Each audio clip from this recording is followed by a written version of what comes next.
I left the book in the other room. I don't care. It's a fucking shitty book. I have my notes. So I have the physical book, but I've been like wanting to be in bed, but not taint my bed with the physical book. So I also borrowed it on ebook from my library so that I can have it on my iPad. You don't want Freddie to see that you're reading it. Oh, he's seen it. Okay. And, he doesn't really know what it is, but he's seen me shaking my head aggressively while reading it. So now he knows a little bit, Yeah. unfortunately. I can't keep it to myself. That's why we have this podcast. I couldn't even wait until we got to the recording. I every time I got Lindsay on the phone, I would just be like, It's infuriating. I forgot how mad I was when I read this because I kind of like when we finished The Witching Hour, I took a leap and read this whole book and then started reading Taltos.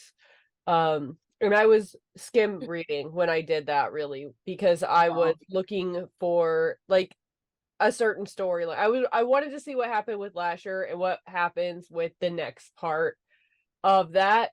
I forgot about chapter 2 making me want to strangle everything and every punch every wall. I just like want it makes me want to end all life on Earth and everywhere else. chapter two made me want to die reading it. Okay, that's not an exaggeration at all. If you can get through chapter two and not have any strong emotions about it, you got issues. You're fucked up, yeah. Period. Period. Um, Or you're a libertarian.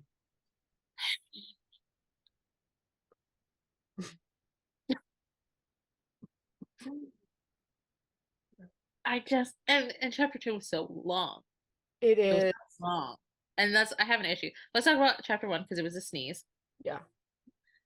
I don't like that either. I'm glad that those chapters of Emilith and Rowan's womb are very short because I don't care what a growing monster fetus has to say. I just don't care. And it's all about like as soon as I pop out of here, my daddy is gonna fuck me. Yeah, what the fuck? And we're gonna like Why are stroke we the doing babies and why? take over the world. What What? why are we doing this? Girl, I don't know. I don't. That's why I'm stress eating yogurt while we record this because I I'm want to end my life. literally it's so fucking gross.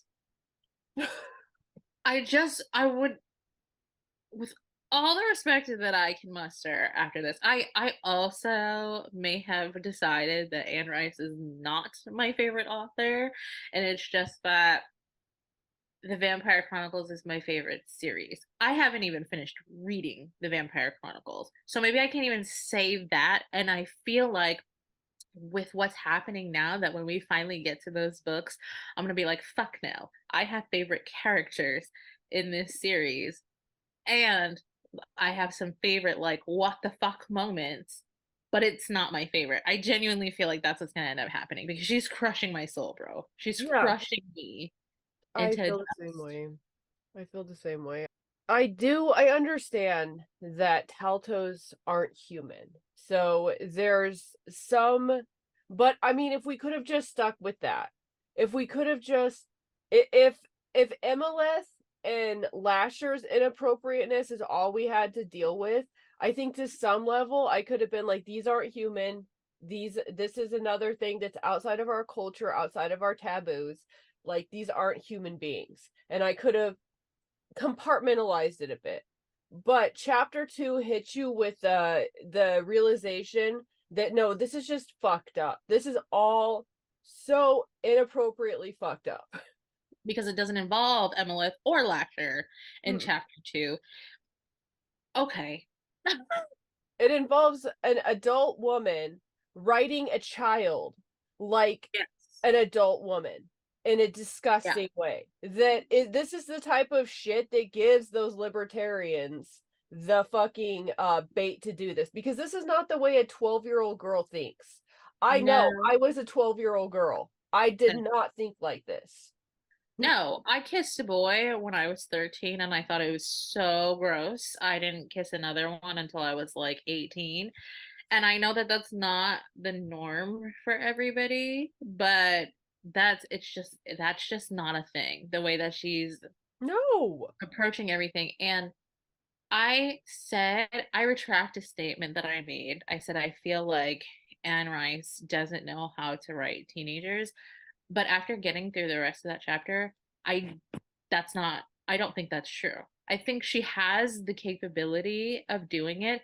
I don't think she wants to, because she does all of these things to try to justify Mona's actions on top of, like, well, we can talk about the weird But possession thing with Uncle Julian, but her parents, the way that she's writing her parents is like, well, she is traumatized from having alcoholic parents, and she didn't get all the money, so like their house is run down. She's very cared for, yeah. even though she has alcoholic parents.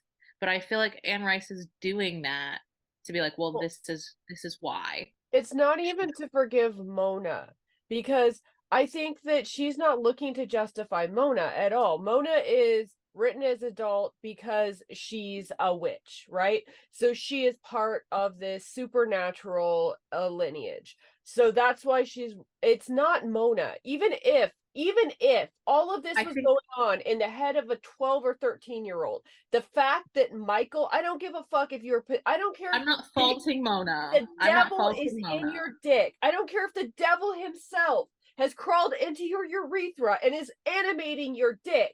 You cut that motherfucker off if it goes near a child. That's all Yeah, I'm saying. There's no excuse for it. yeah, And all it is, it's not justification for Mona, it's justification for Michael that she is I built. know.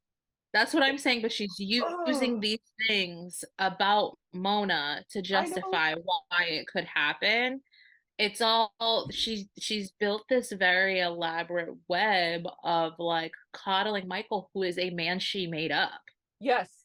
He's just an Well, imaginary man that she built and you from know ground what, up. Steph? She didn't build him from the ground up. She had inspiration for him. And she drops it in the chapter. Okay, let me read you a quote. Thoughts Ew. on Michael Curry. He is even more attractive now that he has had a heart attack, like a great beast with a wounded paw, a knight with a broken limb, Lord Byron with a club foot. Michael has dark curly hair. Michael is tall and wan and barrel chested. Michael has blue eyes. Michael is fucking Lord Byron. This bitch took the most despicable person in all of literary history, modeled a character after him, And then loved the shit out of him. and then justified him fucking children. There is nobody in the history of literature that I want to fist fight more than Lord Byron. He is literally the person I hate the most out of all of them. So when I This read that, explains my brain almost exploded.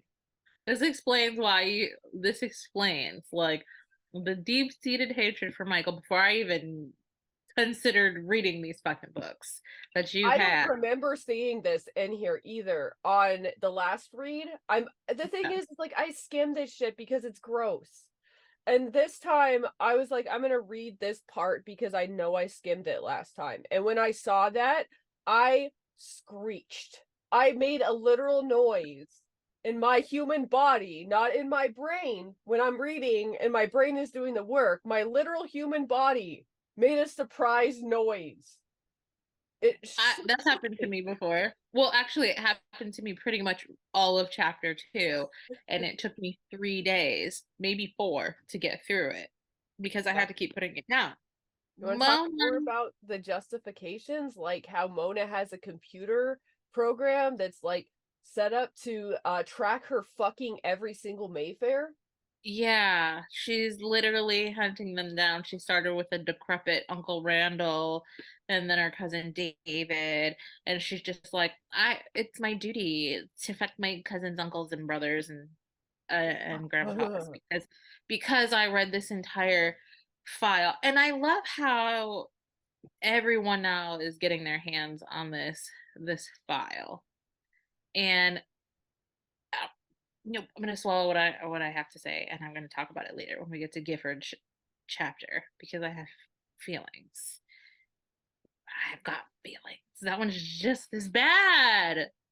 Maybe not just as bad, but it's bad and it's long. And she chooses like the worst shit The to thing about expand. Gifford's chapter that I will tell you as a writer, what I saw there and pissed me off and annoyed me and made me think maybe Anne Rice isn't it for me, was she Yeah. fucking chose to kill this character and she chose to fucking info dump all this shit. I don't want to read. I don't fucking care about Ryan No. 100 fucking times over. Why are you info dumping on me because you chose to kill this bitch? That's not on me. I shouldn't have to suffer as the reader because you chose to kill this bitch.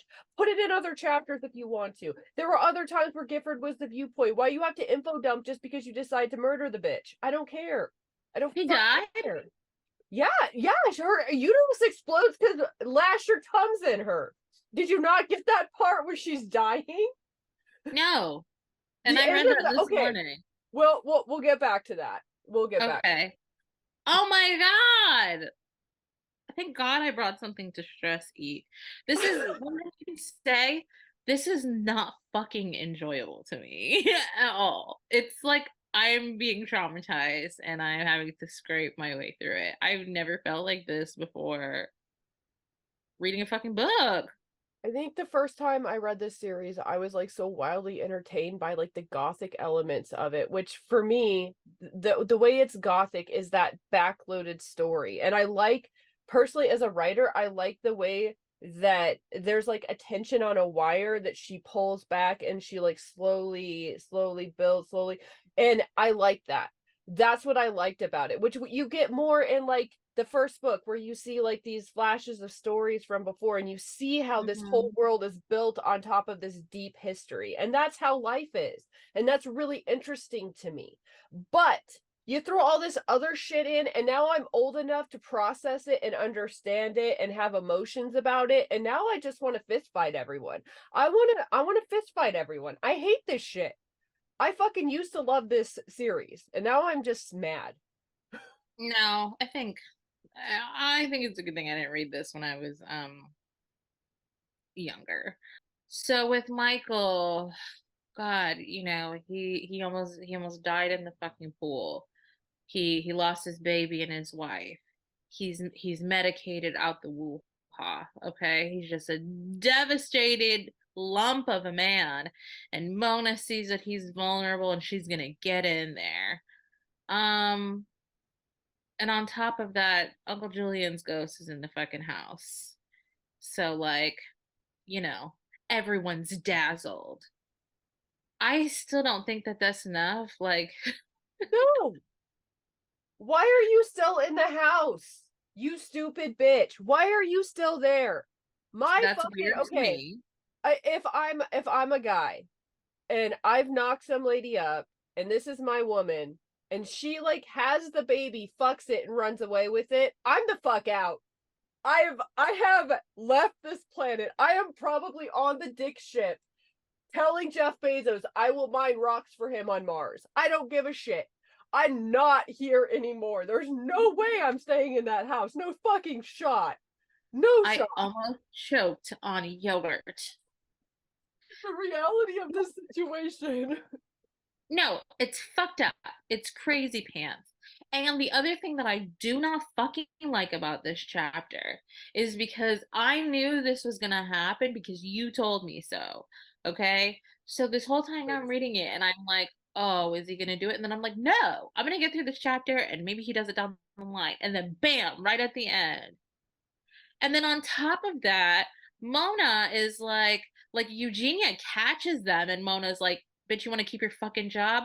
Get out of here. She was like one of those out of control teens from the Maury Povich show. Yes. Get out of my fucking face with this shit. Get out of my face. Whatever. I'll do what I want. Like it's nasty. I'm sure I said it when we were recording the witching hour, but money ain't shit. These are still, they're trash pandas with money. I Oh, got she's into like a 20-fold Mayfair too. That's how right. ancient Yeah, this bitch is. she's so But she's a proud of genius being. too. That's first of all, that's not fucking real. That's not fucking real. And they're white. No, that's not real. Respectfully, that's not She's real. got 2 teeth in her skull and her jaw doesn't close if she's a 20-fold Mayfair. I'm sorry. That part. And she's That's proud of fine. it. I got more lines from Uncle Julian, who literally snatched up his own niece. Like, get away from me! Get away from me! Yes. It's icky.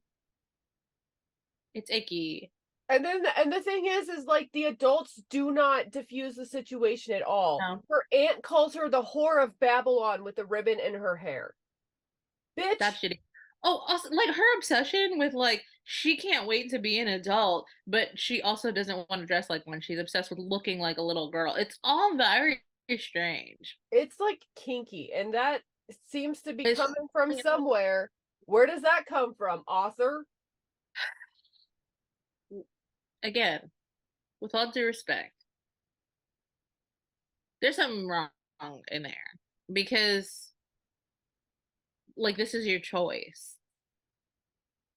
And I know we're talking about like, oh, it's NaNoWriMo, how depraved can we get? Like, we're like, but like, this isn't something that could ever come out of me because it's not something I would enjoy writing. And No. writing lengthy fucking chapters about it. I just wouldn't have, no, like, that would just ick me out. Like, and then at the end of this, we have pretty much what we see in Rowan's chapters where she's like like we were talking about ball hair. Remember that? We're like, but Mona's talking about men's necks. Like, oh dude, I'm so fucking horny. What the fuck? A 13-year-old? There's no way. No There's shot. no way. No. Old dudes who are like doped up and just had a heart attack, not on my list now, let alone at 13. This book is bad. Mm-hmm. It's well written, It is. but it makes my insides hurt. It's well written, but the characters are unlikable. Like, objectively unlikable. Everything is just, It's so bad.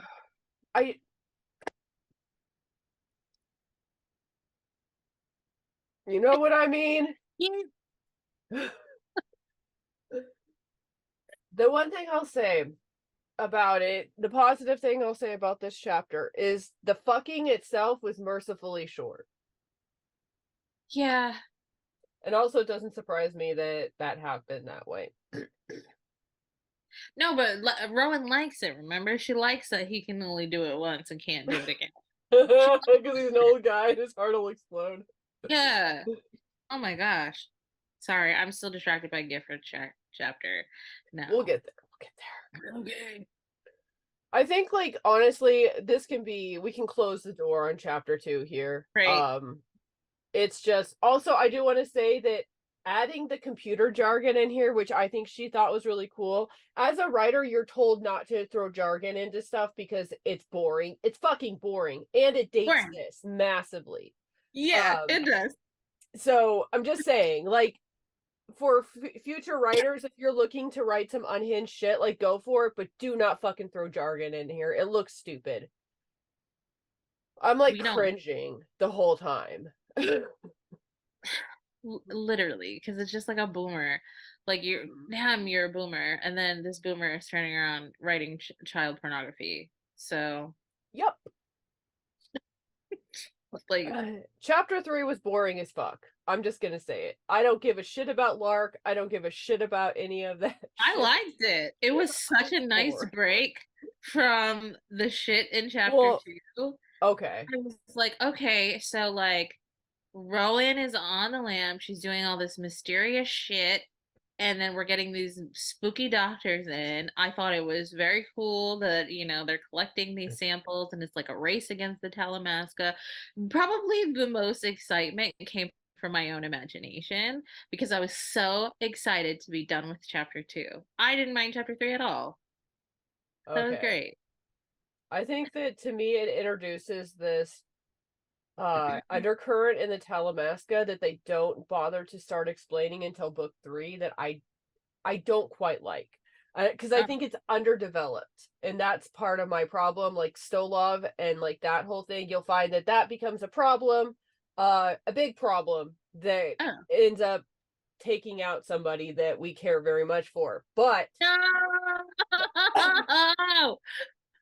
it's No! it it's so ill-defined, and it's not really like brought out into what it is until the third book, and even then it's fucking stupid. It just It's seems like Aaron. Aaron something. dies in this book. I think he dies in the third book. Oh no! I can't remember where it is in the placement. Honestly, like Poor Beatrice. She's gonna marry all him. of this, the way that they deal with Lasher, the way and how easily Lasher eventually goes down. There's just no point in this. We went on this wild ride for nothing. That's part of my bitching with all of this and the Talamasca and everything. I just like fuck them all. I have a question. Mm-hmm. Is it now that Lasher's in a body, he's just a dude with a soft spot? And he looks like somebody from South Park, the way he's described. Like his fucking like giant head and his like little toothpick body. That sounds like fucking like Mr. Mackey. It's That's what he's really described hard. as. Okay, yeah, I'm gonna keep that thought in my mouth. But like, stick him in his fucking soft spot, rapey bitch. Jeez. End of book. And he smells like meat but not food or something, or like The, chocolate. Like hell no, dude, I would puke. the I would way that they puke. kept talking about the smell, like almost like he's an animal because like a dog. Dogs don't smell sexy. No. Yeah, like Not normal people. and then when you're talking about, okay, so maybe you're talking about like BO or like pheromones or whatever, but Yeah. still that doesn't smell good. Like it. No, there's a limit to how much man smell is like hot. Even when I'm it's just your man, there's always a limit. there's And he's always not a limit. anyone's man. Lasher's for the fucking streets. Creepy bitch. I hate him.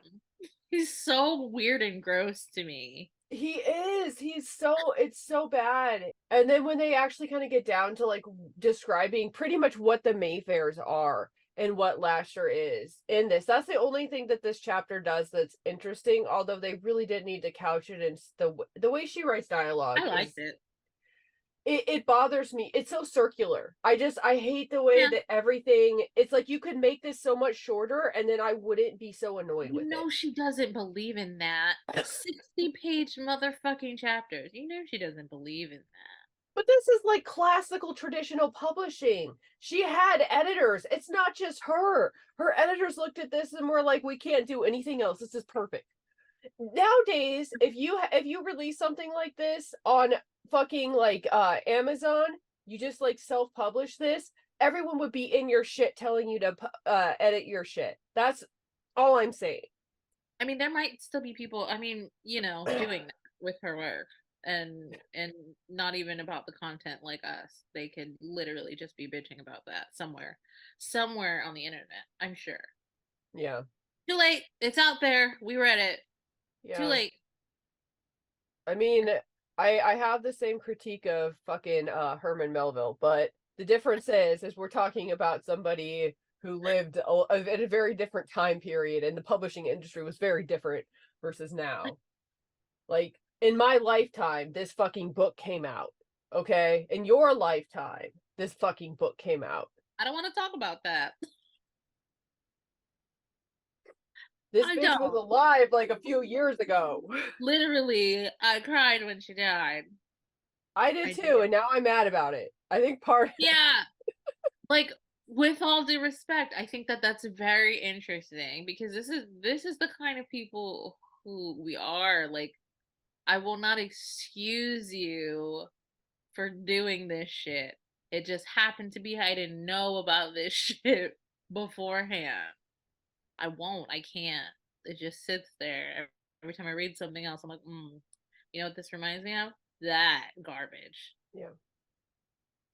I think But the it's well other written. It's not it about her is. skill. Yeah.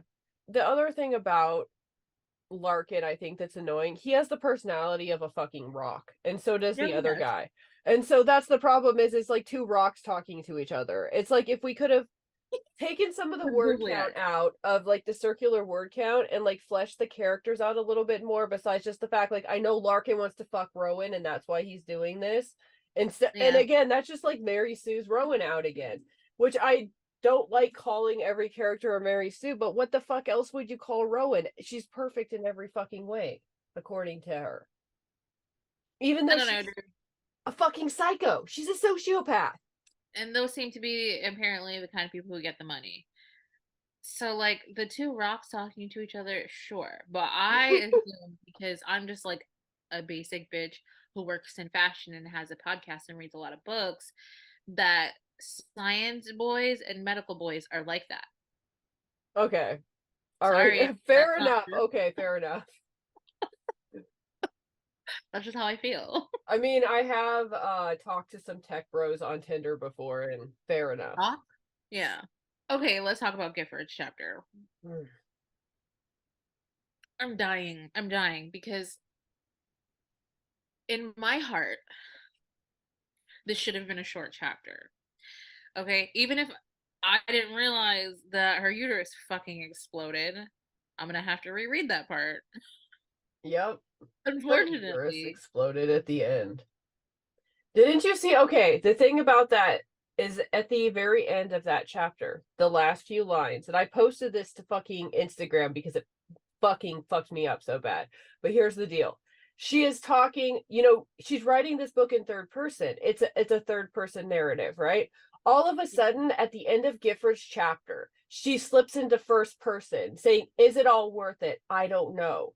It's like she realized how fucked up this whole thing was, and she had an existential crisis at the end. And the author came out and said, "I don't know if it's all worth this shit." Because Gifford's like, is it worth the pain, the suffering? Because she's dying. She's Oh, dying I laying on the knew her beach. stomach hurt. Like, I did get that part, but I just assumed, like, No, she's bleeding out oh, she's because 26. Lasher rearranged her insides and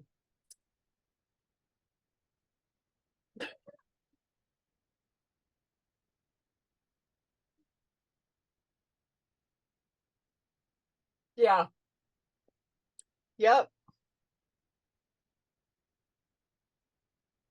If you want Okay. to fuck Lasher, you have to be prepared to die. Well, nobody wants to do that. Fucking Not with his fucking looking like Mr. soft spot, Mackey ass. Like, bitch. He has a soft punch spot. him in the fucking face. Break his fucking soft spot. Hit him right in the brain, dude. Like, Crack him like an egg. What the fuck? he's fucking Humpty Dumpty. I'm traumatized.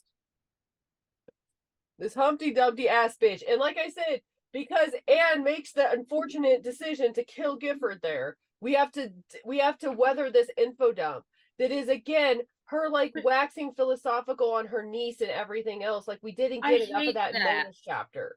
I Like, hate it because if you're gonna kill it, well, so like even without the uterus exploding part, that was what I was saying before I got traumatized. He rapes her. yeah. She's very clear. I did not consent to this. And then she has this moment where she's like, but they're gonna say I didn't resist. I didn't put up a fight. That is so hard to read. She's literally getting raped, okay? And her chapter Mhm. was so long about her whole life, how much she loves Mona, all the shit with her sister, stuff with Ancient Evelyn. You do this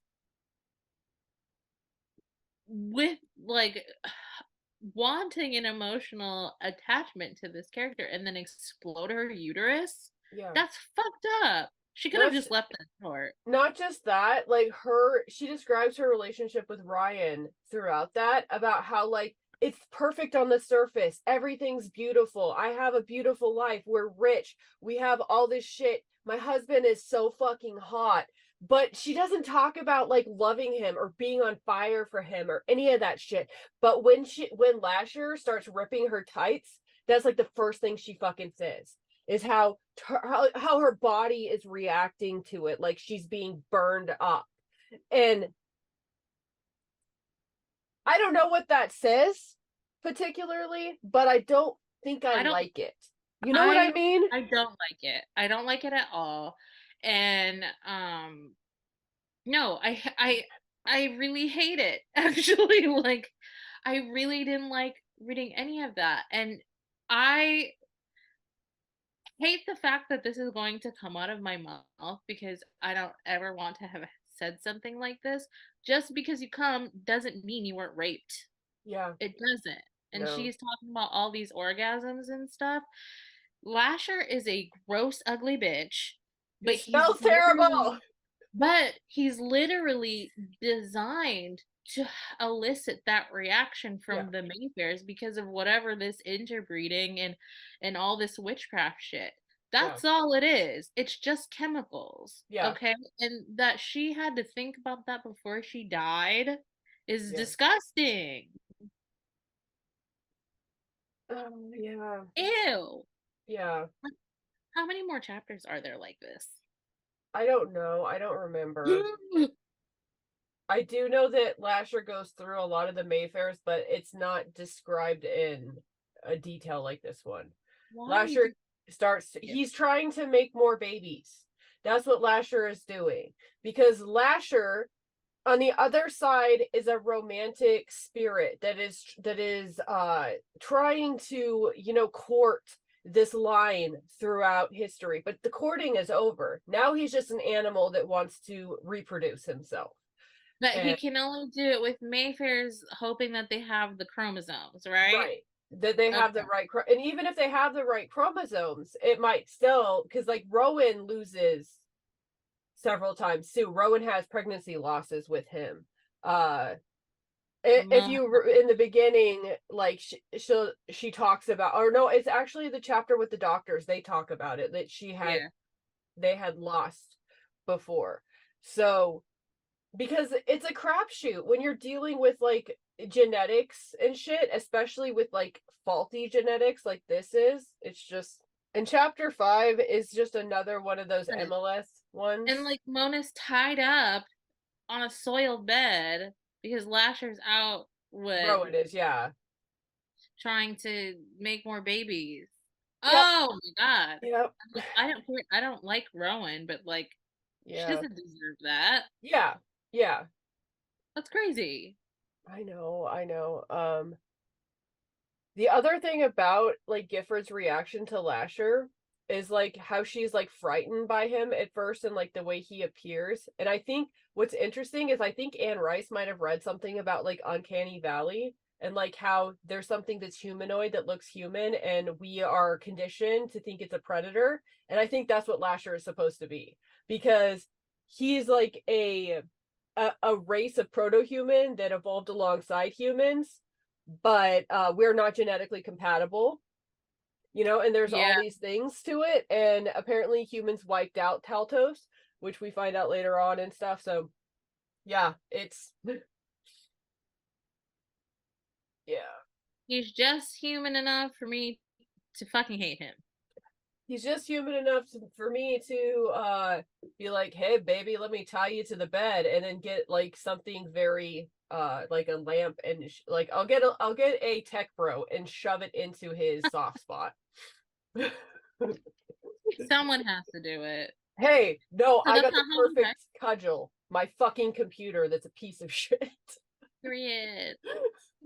So that's not how he ends up getting taken out. It's not a kick in the soft spot. I think he actually just gets blown out. I think somebody blows his face off with a shotgun. I can't remember exactly though. Was it Ash? I Sorry. wish.